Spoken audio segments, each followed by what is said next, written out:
All right, looks like we have Ms. Spradlin back with us. Ms. Spradlin? Yes, Mr. Brem has indicated that he does not wish for the assistance of the public defender at today's bond hearing, and I advised him about his right to remain silent. Okay, and so Mr. Brem, my understanding is that you're waiving your right to counsel with respect to the hearing today. Is that correct? Yes, Your Honor. Okay. Mr. Brem, do you need further reading or advisement regarding the charges? I can do that here quick. It looks like, let me pull up the warrant here. Just give me 1 second. The charges are possession of a weapon by a previous offender, which is a class 5 felony. That's punishable by 1 to 3 years in prison. Could be as many as 6 with aggravating circumstances, 2-year term of parole, and up to a $100,000 fine. You're charged with protection order violation, 5 counts of that. Each is a class 2 misdemeanor. That's up to 120 days in jail and up to a $750 fine. You're charged with possession of a controlled substance as a class 1 drug misdemeanor.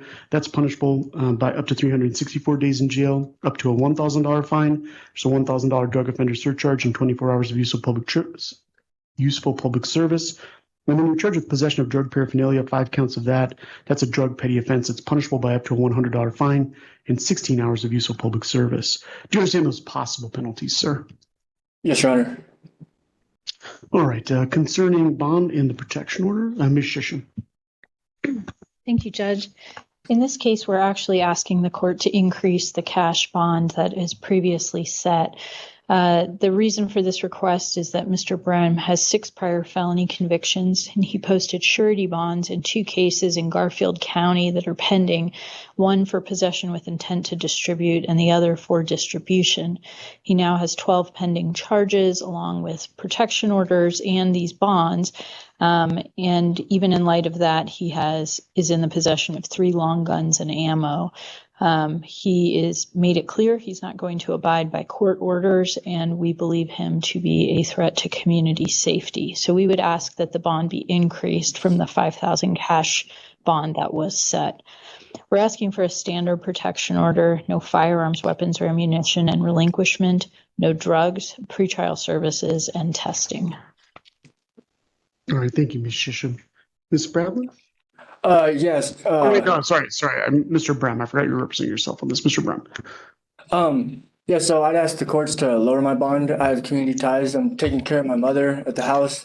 In regards to the other cases, they're being suppressed and being dismissed. As far as this case, it was an illegal seizure. I wasn't even in the vehicle when they arrested me or when they came up to me. So the vehicle was an illegal seizure. It was against my Fourth Amendment rights. I just asked the courts either modify the bond to a PR bond or lower it to a just reasonable amount that I could post. I have no intentions of running or being a flight risk. I plan on taking care of this. And I work with my brother. He keeps me busy. And then when I'm not there, I'm helping my mother. She's older, has heart problems, and I'm the only one there to take care of her. Hey everyone, welcome back to today's video. We've got a sovereign citizen I've been tracking for the past few months who's now heading into a jury trial. He was originally assigned legal counsel, but after spending the night at Holiday in Express Dumpster, he's decided he'd be better off representing himself. That we've got 3 hearings to go through today. So let's jump right into it. Well, the court looks at 3 factors when I determine what an appropriate bond would be. I look at whether or not somebody's a flight risk, whether or not they're a danger to the community, whether or not they're a danger to a specific person. In this particular case, the court would note that Mr. Brem has 33 lifetime failures to appear, only 4 in the past 5 years, but that certainly is something that's concerning to the court. The court also notes that Mr. Brem has a very extensive criminal history that includes similar types of allegations in the past. He's currently out on bond on multiple cases where he's charged with felony offenses, serious felony offenses, including distribution. The allegation is that there's some drug involvement in this particular case combined with possession of a firearm, which is certainly concerning from a community safety perspective. The question is whether or not those concerns can be mitigated through non-monetary bond conditions. And looking through the criminal history, the court determines that they cannot be managed through non-monetary bond conditions.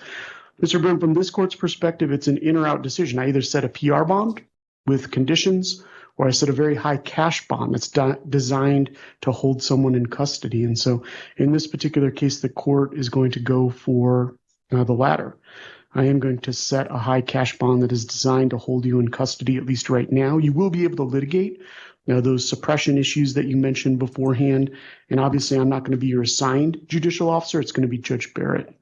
And so right now, what the court is going to do is set a $25,000 cash-only bond. In this particular case, I am going to make a requirement of the bond that if Mr. Brem posts it, he report to pretrial services supervision. A condition would be no use or possession of controlled substances without a doctor's prescription, no use or possession of marijuana without a valid medical marijuana card, and pretrial will be authorized to test to make sure that Mr. Brem's in compliance with that. The court is also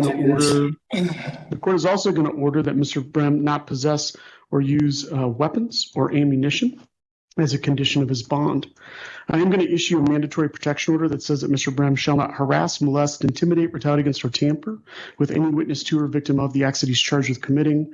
Further, he cannot possess, purchase, or control a firearm or other weapon or ammunition as part of this mandatory protection order. Mr. Brem, do you understand those conditions of the mandatory protection order? No, I don't understand any of this. This is unjust and unreasonable. Why do you not understand that you can't harass, molest, intimidate, retaliate against, or tamper with any witness to or victim of the acts that you're charged with committing? What's not I do not consent to any of this. I don't consent to these proceedings. I'm here under special appearance. You don't need to consent to it. I'm just asking if you understand that, sir. No. What if he has a consent of surety from both bondsmen? That's a separate issue. A consent of surety would be in those other cases. I don't know who that is or how they unmuted themselves. I thought that we had this on so that people could not unmute themselves. That does appear to be the status. I'm not exactly sure what's going on. So anyway, the court declines to address that. We're not going to be talking about reinstating any sort of other bonds or having a consent of surety. And so that's what the court is going to do. Mr. Brem, I do need to advise you that if you were to violate the mandatory protection order, you could be punished for contempt of court. You could be charged with a misdemeanor, or you could be charged with a felony for retaliating against or intimidating a victim or witness of the crime charged. This case is assigned to Judge Barrett's division, Mr. Brem. And so what we're going to do is bring you back to court for formal filing on Thursday, January the 29th. At 8:15 a.m. At that time, you'd be able to readdress that issue of bond in front of your assigned judicial officer. Mr. Brem, would you like us to appoint counsel to represent you on this case so they can help you with that bond argument? No, I don't consent to any of this. Okay. Well, at present, we won't appoint the Office of State Public Defender to represent Mr. Brem based on his wishes, but you'll be back in court on January 29th at 8:15 a.m. All right. Well, that concludes this hearing then for today. And so why don't we go ahead and call our next case, which is going to be... It's honestly wild when they talk about having people who depend on them, but then don't factor that in when they're out doing reckless stuff, like violating protection orders or carrying multiple firearms while already being a convicted felon. Your Honor, the people believe bond is appropriately set in this case. Mr. Brem has 6 felony convictions, the most recent 2024. He's currently on surety bonds in 2 felony cases out of Garfield County. He was found in this case with 3 firearms and a knife, which are violations given his prior felony status. He has 4 failures to appear in the last 5 years, 33 in his lifetime. So I have community safety concerns and court appearance concerns and would object to modification. There's also another case. I think he may have been issued a summons for possession of a controlled substance at the time of his arrest in this case. It's not on the CPAD. Your Honor, I elected to combine those 2 cases. Oh, okay. I felt like there were double jeopardy concerns separating them because it was all kind of in part of one incident. So the charges in that separate affidavit are compiled into this singular case for Mr. Brem. Okay. I guess you haven't dismissed that case yet, though. Oh, if it's still pending, I will make sure to do. I thought it hadn't been filed, so I will. There's a 26M 232 that is a controlled substance and protection order violation case. And Higgins is the one who wrote the ticket. I don't have any information other than that within the file. But if you want to call that case, Your Honor, I would just dismiss it on the record. Otherwise, I'm going to file a dismissal. No, I'll let you look at it and make sure that That's what we're all talking about, the same thing. So the primary purpose of bond is to ensure that a defendant appears at each and every future court date. Other purposes of bond are to ensure compliance with conditions of bond as well as community safety and victim safety.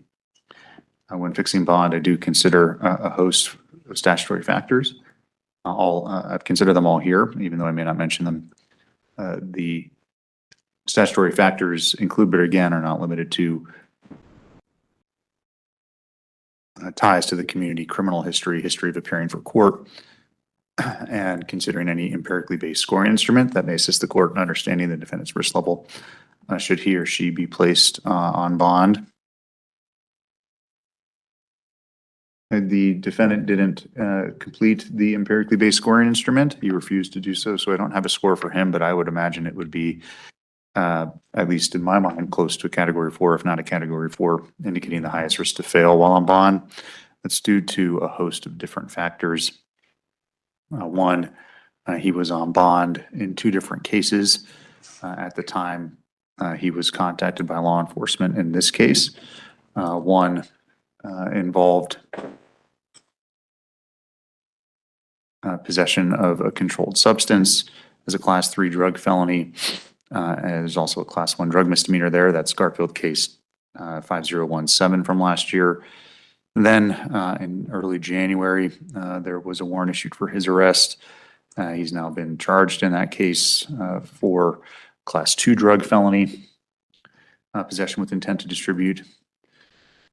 He has 33 lifetime failures to appear, indicating a higher risk to not appear at future court dates. I will acknowledge, however, that of those failures to appear, only 4 of them are in the last 5 years. He was also on summons in a lesser traffic offense from earlier this year. The allegations in this case are very serious and involve the defendant allegedly possessing a number of firearms as a prohibited person. In addition to the possession of the firearms,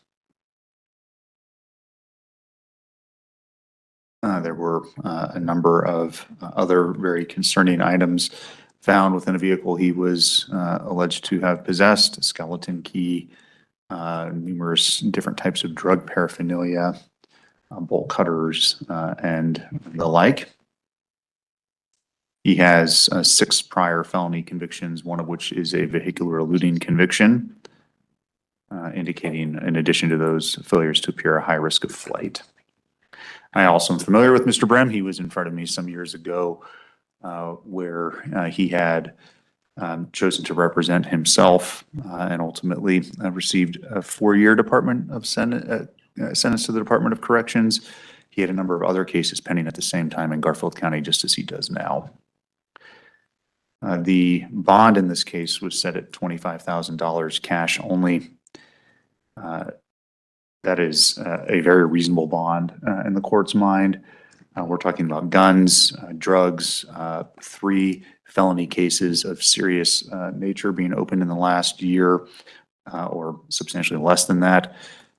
We have a history of failing to appear and an aggravated criminal history.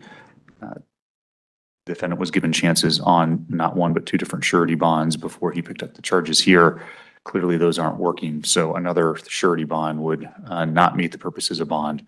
Court has concerns about all of those statutory factors and the primary purposes of bond being met. So at this time, I'm going to leave the bond as set.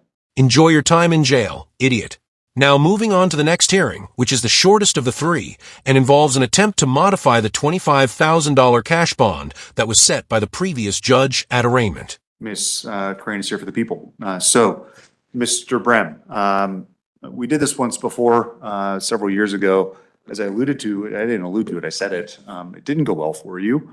You ended up with 2 years in prison consecutive to another case that you were serving from another jurisdiction, if I believe correctly. I went back and looked at the minimus. I'm going to go over the same questions I went over with you then, and I'm going to tell you a lot of the same things I tell you then. And the reason I'm bringing up what happened in that other case is because it didn't end well, you representing yourself.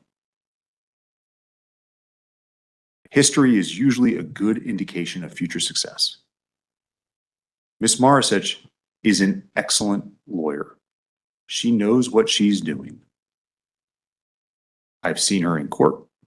I've seen her in trial.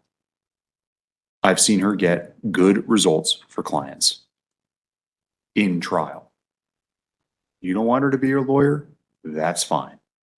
I'm not going to stand in the way of you making that decision because it's yours to make. But I'm not going to let you make that decision without a full awareness of a few different things. Once we go down this road, sir, there is no turning back.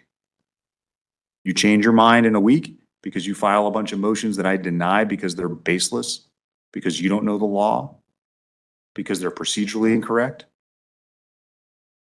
and you want her to come back and do it right? Not happening. You want advisory counsel? Don't count on it. You want to do this alone? You're doing it alone. You don't have the right to advisory counsel.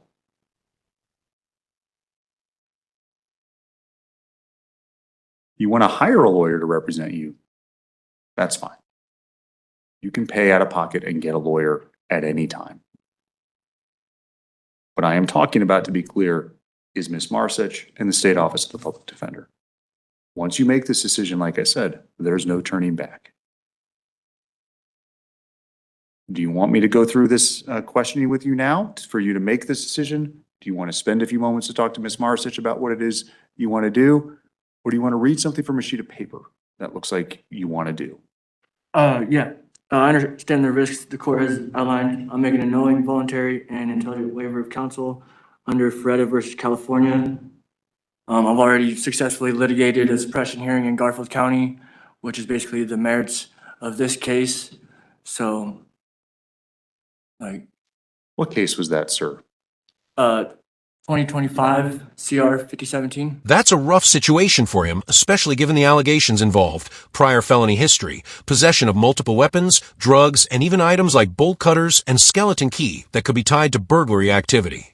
There are also claims of protection order violations while all of that was allegedly going on, and the defense argument that he wasn't actually in the vehicle when the items were discovered may not carry much weight depending on how the evidence is presented. Given that kind of backdrop, a high cash bond doesn't exactly come as a surprise. Now, moving on to the final hearing of the day, he did, to his credit, manage to post the $25,000 bond and is currently out of custody. You understand that you have the right to have counsel appointed to represent you because you're indigent and I have appointed counsel to represent you. You understand that? Yes, sir. You understand that if you can't afford a lawyer, I will appoint a lawyer to represent you. Yes, sir. You understand the penalties you're looking at in this case, sir? Yes, sir. Really? What are they? Well, I believe, what is it? 2 to 6 with mitigating factors. Aggravated is 6 to 12. It's 1 to 3, Oh, up to 6 years on counts 1, 2, 3, and 4. So 1 to 3 years in the presumptive range, all the way up to 6 years in aggravated circumstances, as well as 6 months in mitigated circumstances. So combined, the total sentence you could potentially be looking at would be, 24 years. If you were maxed out on each and every offense. But then you have a number of misdemeanor charges. Do you know what the penalties are for those charges, those class 1 misdemeanors? not off the top of my head, Your Honor, but I've been told about them already. But again, this is all based off of an illegal seizure of my truck. We'll So- figure that out at a later date. Okay, 364 days of jail on each protection order violation. The drug misdemeanor, class 1, I think that's 180 days if it's a first offense. The drug petty offenses, of which there are a few, that's up to 10 days in jail on each offense. Do you understand those possible penalties? yes, sir. 2 years of parole, to be clear, would follow your sentence to the department on counts 1 through 4. Do you have any legal training? No, sir. Okay. How far did you go in school? A little bit of college, Okay. When did you graduate from high school? 2011. And where'd you go to college? Community college in Rifle. Okay. What'd you study in college? Well, I only did a semester, but I was gonna try to be an engineer. Okay. You were successful in Garfield County with some motions issue. That's good. So you have some experience of the criminal law. We've already talked about you being in front of me before where things didn't go as well for you. So you have adverse experiences with the criminal law. Do you understand that the criminal law is a very complicated area and that people go not only to college, but graduate from college and then go to law school, graduate from law school? That's 3 years. Then they have to take a test that you have to pass. That's not easy. That a solid percentage of folks in Colorado fail even after all that schooling. And then after that, once they become a lawyer, in order to end up in this courtroom as a prosecutor or a public defender, generally go through several years of experience as a lawyer. Do you understand that it's a complicated field? It takes a lot of education, takes a lot of experience to be proficient at this work. I do understand that, Your Honor, but I feel like I'm the best one to present my own case because I'm the only one that's basically there. And yeah. Okay. Do you know most people would say that's why you're not the best person? Do you know, you ever heard the phrase, the person who represents themselves in court has a fool for a client? You ever heard that before? I have not, Your Honor. It is a phrase. Okay. And do you know what it means? No, if you wouldn't mind explaining it. Just because someone gets lucky once doesn't mean it's going to happen again. There's a reason most lottery winners only hit the jackpot one time in their entire life. The person who represents themselves has a fool for a client. They don't know better than what they're doing is probably against their interests because they're so invested in the issue at which they're trying to argue that they don't see it from the outside looking in. You're looking at it from the inside as someone who lived it, as someone who believes firmly you're right. You saw it, you were there. You can't separate yourself from the incident, whatever it may be, the personal nature of it, such that you're missing things. That's what that phrase generally means. Would you agree with that, Ms. Marsich? Yes, Your Honor. That's what it means. Understand that? Yes, Your Honor. Do you understand that you have the right to remain silent and that anything you say can and may be used against you in future court proceedings? Saying something as simple like, yeah, that was my car, might make it easier for the prosecution to prove their case against you. Do you understand that? Yes, sir. This goes to what I've been trying to say all along to you, Mr. Brem. If you represent yourself, do you understand that you are taking a grave risk of messing this up? Oh, definitely, Your Honor. If you definitely know that, then why wouldn't you want to have someone who's got years of college experience, years of legal training, years of experience as a seasoned attorney to represent you and navigate these waters for you? Why do you think you're going to do a better job than that human? Is it because of the one time you were successful in Garfield County or something else? Well, if you want to be completely honest, Your Honor, it's because I believe it's just a conflict of interest. I'm the only one that has my own interests in mind. You get the paycheck from the state. Both of these ladies get their paychecks from the state. Anyone doing any kind of investigatory work on this case gets paid by the state. You guys are all on the same team, get drinks at the same bar, talk about the same things. You think I drink with Miss Marsich? I don't. It was just, I don't really think that, Your You think Honor. I drink with Miss Crane? I have no idea. You think my paycheck comes from the same place her paycheck comes from? Ultimately, Are you listening to yourself say these things, sir? yes, Do Your you Honor. really think this? And do you really think what you're saying is true? To the best of my knowledge. What is your knowledge, sir? You just said you think I drink at the same bar as Miss Marsich, Well, and you acknowledged not 10 seconds later that you have no idea if that's true. It's not. okay. So, to the best of your knowledge, what is that knowledge that you personally hold that It's- leads you to this It's conclusion? just my belief. That's as far as I'm gonna go with it, Your Honor. I'm sorry? That's as far as I'm gonna go with it. Okay. Because, And I think you said we're all on the same team. it seems that I way. may have misheard that, but I think I heard that. It just seems that way, Your Honor. If I was on Miss Crane's team, does it sound like I would be cautioning you to not have Miss Marsich as your lawyer? I'm sorry. Right. If I was on Miss Crane's team, what do you think I would be doing right now? Telling you to have Miss Marsich as your attorney, or telling you to go at it alone with no legal education, no training? Think about that for a moment. You don't have to answer it. Okay. It's kind of obvious. It should be. Do you know Miss Marsich, sir? No, Your Honor. Have you ever seen her in court? No. So your beliefs are based on and you don't, It's not like a personal, like her or you. I'm just speaking in general. okay? Correct me if I'm wrong if you guys don't get all paid by the state. I don't. The state of Colorado, she gets paid through the county, Miss Crane.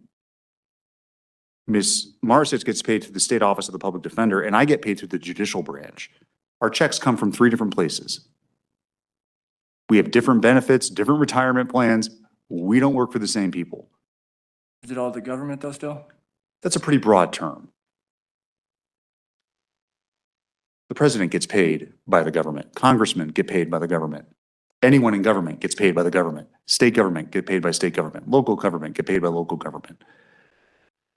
If it's so easy for you to associate where my paycheck comes from or where someone's paycheck comes from to them all being on the same team, then there's nothing I could ever say to change your impression other than think about that for a moment. Okay. Is it really that simple? Maybe it is to you. Mr. Brem, do you understand you have the right to confront and cross-examine witnesses, have them subpoenaed, come into court and testify on your behalf, subject to the rules of evidence, which you may or may not know? Yes, sir. What does that look like? Not what they might say, but how you would go about subpoenaing them, getting them to come to court. Well, to the best of my knowledge, I would just file a motion and then they should already be coming because they're the ones that are trying to prove my guilt. I don't really need to prove my innocence, even though it is. Right, you are presumed innocent. You are presumed innocent. But let's say you've got a witness who you want to call to testify on your behalf. How would you go about getting that person here to testify on your behalf? Well, if it was someone I knew personally, I would just ask them to show up. And I And would file a motion to let the people know that I'll be bringing somebody in. What if they decided not to show up? Well, I would cross that avenue when it showed up. I'm sure I could look it up and figure out how to do that. Well, let me break it down for you. Anyone who chooses to represent themselves ends up with a fool for a client, a terrible lawyer, questionable backup counsel, and a so-called paralegal who isn't helping much either. But hey, at least he's got a semester of community college engineering under his belt. So I guess we're all supposed to trust him to engineer his way straight into his next prison sentence. Do you understand that if you wanted to have someone subpoenaed to be compelled to come here and testify, that I would issue those subpoenas and compel them to be here on your behalf? I Do now? Well, I believe I've actually read that already, but I do now for sure. Okay. And I think you probably already covered this, but do you understand that if you wanted to, you could confront and cross-examine witnesses as they testify for or against you? I guess that would be against you if you're confronting them and cross-examining them. But you understand if the prosecution puts a police officer on the stand or whoever they want, subject to the rules of evidence, you would be able to ask them questions. You understand that? Yes, sir.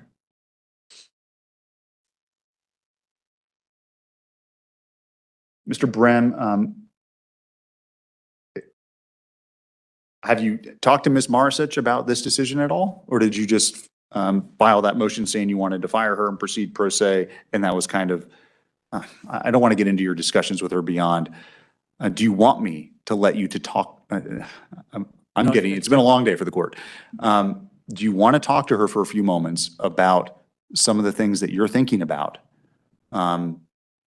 Your issues in terms of suppression, her evaluation of the case, what you might want her to do, whether she's comfortable doing it. I mean, anything like that before you make this important decision, just so you can have that chance. I'm happy to give it to you. No, thank you.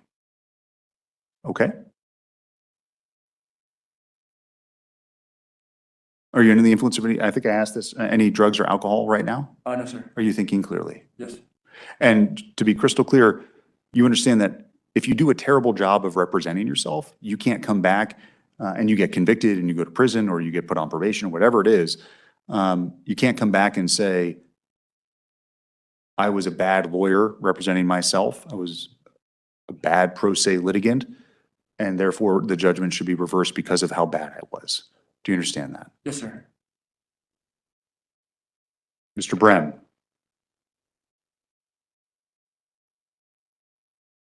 Is that what you want to do, is discharge Ms. Marisic and represent yourself? It is.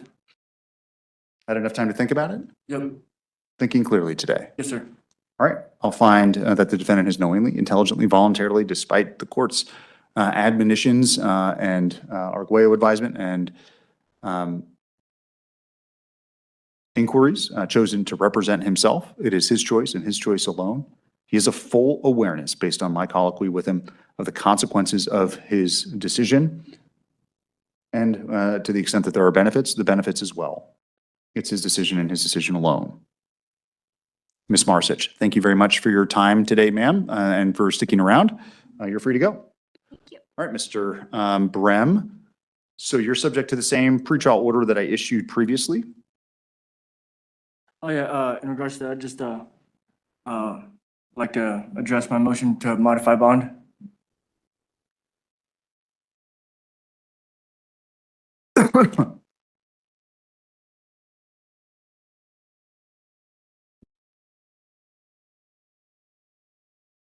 And I'd like to also, if we could in any way, like, speed up the evidentiary hearing, like. No, the date is the date. I picked the date. Okay.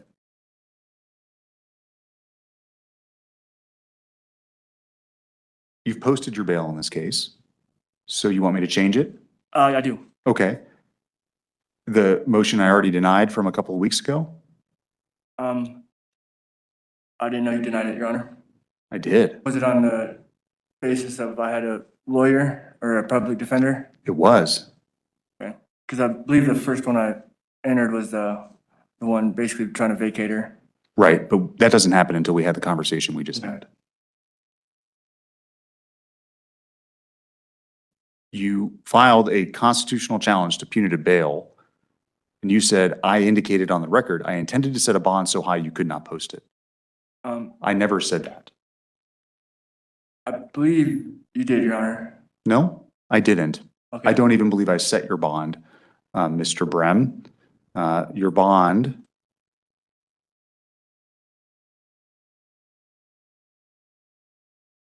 at 25,000 cash only. Was set by Rom, but then you. No, was set by Judge Burrell. Oh, okay. And then I denied your request to modify it. So I didn't set it so high that I was intending to deprive you of an ability to post your bond. Judge Burrell said it. I denied it for the reasons I stated on the record, and that's not language I ever use. I don't set bonds with the intent of keeping people incarcerated. So on that request, one, I mean, it doesn't appear the bond is excessive because you've now posted it, right? It's still excessive, but, you know, yeah. Okay. Tell me why you think it's excessive. And remember, you have that right to remain silent. Well, basically, you know, it's supposed to be set of the least restrictive means. Mm-hmm. And also, it was just, it all stems from an illegal search. Like, Well, I don't know that yet. okay.